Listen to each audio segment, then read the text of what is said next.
Alors avec nous, Slimane Zeguidour, vous êtes notre éditorialiste. La situation est plutôt complexe, en tout cas sur la scène politique. Ce geste du Premier ministre hier qui veut dissoudre le gouvernement, il annonce la dissolution de ce gouvernement pour former un gouvernement apolitique, c'est ce qu'il dit. Seulement voilà, le parti islamiste, lui, refuse cette dissolution.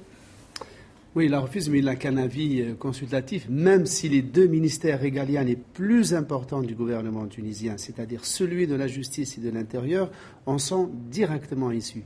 Et ce sont ces deux ministères qui sont visés par les critiques de la population tunisienne parce qu'ils étaient en charge justement de la sécurité. Or, ils ont laissé s'installer une véritable anomalie dans le pays, c'est-à-dire ces fameuses ligues islamistes de défense de la révolution. Ça veut dire quoi? Ça veut dire que normalement, dans un pays de droit, c'est à l'autorité publique d'exercer la garantie de la sécurité et de l'ordre, et non pas à des milices privées, partisanes, qui décident qu'est-ce que c'est que la révolution et comment il faut la défendre. Du coup, ces ligues, par exemple, n'ont pas empêché des islamistes de s'attaquer à des mausolées. Vous savez que l'islam nord-africain est un islam qui est essentiellement basé sur le culte des saints, que les islamistes, des salafistes, abhorrent et détruisent. Donc, ils n'ont pas été punis. Ceux qui ont attaqué l'ambassade américaine ont été très légèrement punis. Et puis, il y a tout un discours de haine. Je ne dis pas que les islamistes sont derrière l'assassinat de Belaïd, pas du tout.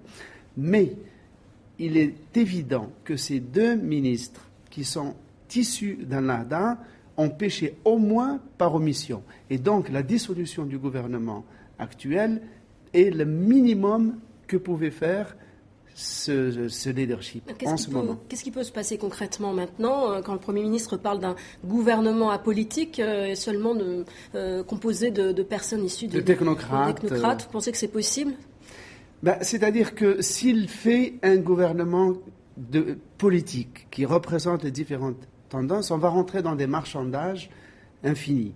Donc, dans leur esprit, un gouvernement de technocrates, c'est un gouvernement qui va seulement expédier les affaires courantes et veiller à la mise en place d'un dispositif qui préparerait l'élaboration d'une constituante et ensuite des élections, c'est-à-dire qu'il serait urgent d'attendre un changement sérieux en Tunisie.